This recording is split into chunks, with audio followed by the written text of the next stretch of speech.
Où c'est Arsène, la Dame Blanche. Les esprits ne tournent plus autour des tables, mais les esprits font toujours tourner les têtes. Ces jours-ci, toute une pléiade de jeunes filles qui étaient en villégiature au château de la Follerie-en-Cour, en Brieul-Soulon, ont vu la nuit une dame blanche se profiler devant la grande tour. Du moins, l'une d'elles a conté qu'elle avait vu apparaître la dame blanche, tout comme dans l'opéra de Boldieu. Comme je suis un des anciens visionnaires de la dame en question, on m'appelle en témoignage. Me voilà donc forcé de remettre en scène la figure de la châtelaine, qui fut en son temps la marquise de Riencourt. Les méditatifs, les contemplateurs, les mystiques, les occultistes, les voyants, tous ceux qui tentent de traverser les nuées de l'horizon, pourraient étudier le mystère des songes. Il y a tout un chapitre de physiologie qui n'est pas indigne de prendre place dans les œuvres des philosophes spiritualistes. Qu'est-ce que le rêve ? Les matérialistes, qui ne sont jamais embarrassés, vous répondent tout de suite que c'est la réverbération nocturne des choses de la journée. Les matérialistes disent des bêtises. Et il y a des rêves, qui sont des poèmes incohérents, mais œuvres transcendantes du génie, ne sont pas d'une logique absolue, parce qu'elles ne vont jamais terre à terre. Dans tout poète, il y a des abîmes et des vertiges. Donc, le rêve n'est pas une réfraction ou une épreuve des images vues par les yeux corporels. Il y a dans le rêve la prescience de la vision. Les songes sont des comédies ou des scènes éparses que notre âme nous joue ou se joue à elle-même pour se distraire pendant notre sommeil. Notre âme est-elle donc tout à la fois sur la scène et au parterre, criant les personnages et les jugeant en spectatrices? Ou bien avons-nous deux âmes, l'âme idéale et l'âme corporelle? Mais puisque nous dormons, l'âme corporelle ne peut pas assister à la comédie que lui joue l'âme idéale. Faut-il croire plutôt aux démons de Socrate, aux diables de saint Antoine, aux âmes en peine de pères d'église, aux apparitions des philosophes mystiques? Qui n'a subi l'obsession des songes? Tout philosophe doit s'étudier lui-même, puisqu'il tient sous sa main un exemplaire du livre universel de la vérité. On découvrira un jour la vraie clé des songes. S'ils continuent la nuit la vie de l'âme, ne sont-ils pas une preuve de plus que l'âme est incorporelle, puisque, dégagée des liens du corps, elle voit ce que nous ne voyons pas quand nous sommes éveillés. Elle ose aller plus loin que ne lui permet notre corps, son compagnon de voyage. C'est l'école buissonnière des enfants sublimes.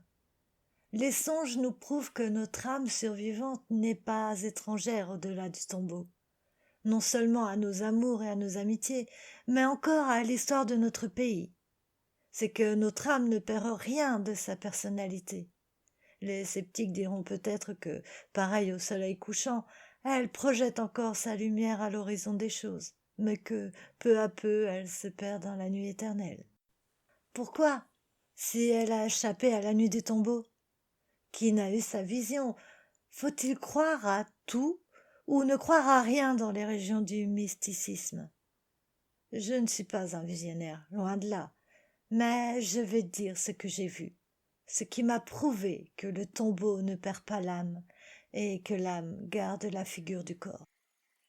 Vers le milieu du siècle, je passais les après-midi de toute une belle saison à la Follerie-en-Cour, à un pavillon de chasse dans les bois, entre la citadelle de Laon et la redoute de Brugère, à une portée de fusil du champ de course. Je ne savais que faire de cette châtellenie en ruine. La rebâtir ou l'abandonner, tout en réglant la coupe des bois. Et il ne restait debout qu'une petite aile portant la date de 1593, un dernier souvenir de la Renaissance.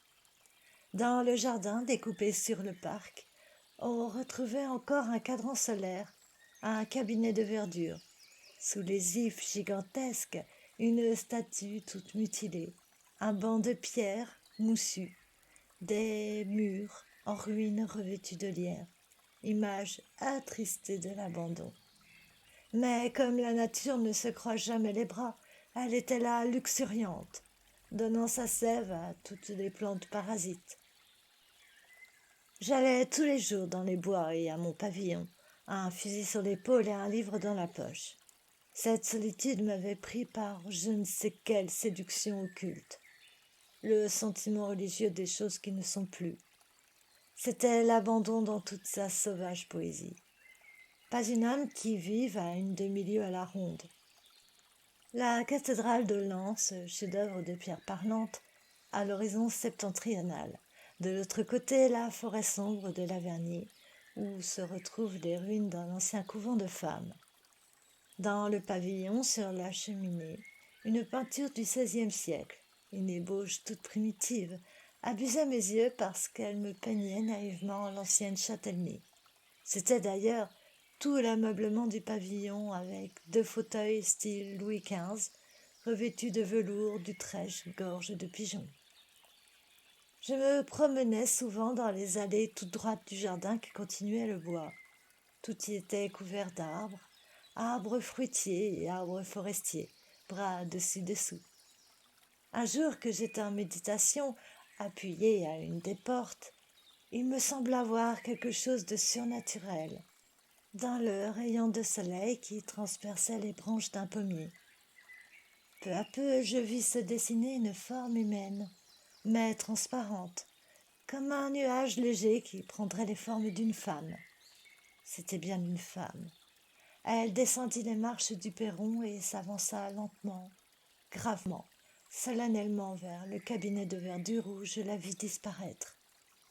Quoique cette apparition fût vague, je distinguais pourtant son chapeau à large bord et sa robe à queue. C'était tout à la fois le chapeau de Louis XIII et le chapeau de Marie-Antoinette. On voyait qu'elle avait perdu soleil. Quoique je n'eusse pas l'honneur d'être présentée à cette belle dame, j'allais droit au cabinet de verdure. Après tout, elle était sur mes terres, c'était bien le moins qu'on se dit de mots. Mais dans le cabinet de verdure, je ne trouvais personne. Est-ce que je ne suis qu'un visionnaire ? Me demandai-je. J'étais pourtant bien éveillée, et je ne rêvais pas. Mon esprit ne voyageait pas dans les sphères étoilées. Jusqu'au moment de l'apparition, j'additionnais les revues de la folie Riencourt. Et il ne fallait pas beaucoup de chiffres pour ce travail. Je montais dans le pavillon qui me sembla plus solitaire et plus abandonné que jamais. Pas l'ombre d'une ombre. Après quoi je continuais ma promenade sans trop penser à la robe traînante de la dame. Le lendemain, j'avais oublié cette illusion ou cette apparition. Toutefois, j'allais m'appuyer encore à la porte du jardin, le regard fixé sur l'allée qui conduisait du perron au cabinet de verdure. Rien. Ce jour-là, d'ailleurs, il brunait. Le surlendemain, même promenade. Cette fois, ce fut le même tableau. J'eus beau bien ouvrir les yeux, je vis descendre la dame, abritée du soleil de juillet par son grand chapeau, allant du même pas rythmé à sa retraite sans doute bien aimée. Je voulus rire de moi-même, mais au bout d'un instant, mon scepticisme ne m'empêcha pas d'aller encore à la rencontre de cet étrange inconnu. Après avoir fait un pas en avant, j'en fis 2 en arrière avec un sentiment de respect pour la mort, pour le silence, pour la solitude, ces grandes figures qui ont eu des autels chez les anciens, nos maîtres éternels. Je me contentais de me remettre à mon observatoire presque masqué par un bosquet de lilas où s'enchevêtrait la clématite. J'attendis, comme un spectateur qui a vu le premier acte. Il se passa tout un quart d'heure. Je ne pensais plus à la dame quand tout à coup, elle sortit de sa retraite et retourna au pavillon. Je ne tenais plus sur mes pieds, mais je m'enchaînai à la porte.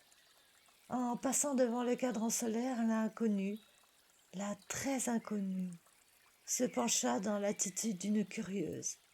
Elle voulait savoir l'heure. Elle monta bientôt les 3 marches extérieures du pavillon où elle disparut. Cette fois, je voulais la suivre en toute hâte, mais Ce fut vainement que je la cherchais dans le pavillon, dans la cour, dans la tour du colombier, dans l'ancienne maison du jardinier et du garde-chasse. J'allais chez le notaire pour étudier les titres de propriété. Je découvris que la dernière châtelaine était une Riancourt. On m'apprit dans le pays qu'elle avait passé à la Châtellenie toute sa seconde jeunesse, recevant souvent la visite du duc d'Estrées, gouverneur de la province lannaise, son amant en titre, et d'un officier du régiment de Champagne, son amant caché. Le cabinet de verdure avait-il abrité une passion ardente ou un sentiment profond?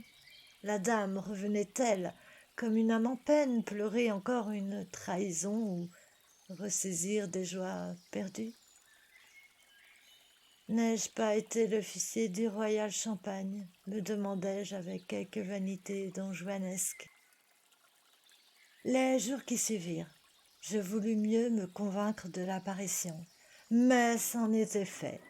Les moissonneurs de la vallée avaient commencé à couper les foins et les blés. C'était un grand bruit de chariots et de chansons. Le silence, la solitude, la mort tenaient ailleurs qu'aux plénières. Et voici la fin de ce livre audio que j'ai lu pour vous aujourd'hui sur ma chaîne Open Your Mind. J'espère qu'il vous aura fait plaisir. Si c'est le cas, vous pouvez toujours me laisser un petit commentaire ou vous pouvez cliquer sur le pouce pour m'encourager. Je vous remercie du fond du cœur. Merci à vous.